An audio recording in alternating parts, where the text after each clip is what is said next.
Sheenive folding stadium seat. This thing is so neat. It's got so many different features in it.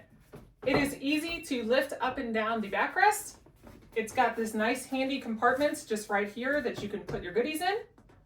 It has this foam pad here that's 2.8 inches thick, so it's a nice soft cushion foam. It also has the Velcro closure for the chair, so this just folds up. It's got a little Velcro closure, you close it up. It's got this nice bar in the back to support your back as well, so you're not just kind of floating there. On the carrying handles, you have a carrying handle here with this nice pad on the top. And then you also have a carrying handle this way. So if you did want to carry it, you've got another carrying handle this way, or you could put it up over your shoulder like this and take it with you. One of the reasons I got this chair was actually because of these little handy hooks here. So when you are at a game, you can put the hooks out and then clip it to the bleacher underneath there.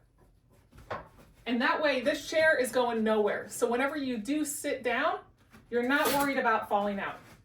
So you put that out, you lift up your seat, and it is all set up and ready for you. It's a nice cushioned back.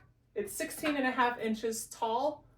And I am really excited to not have to sit on those really hard bleachers.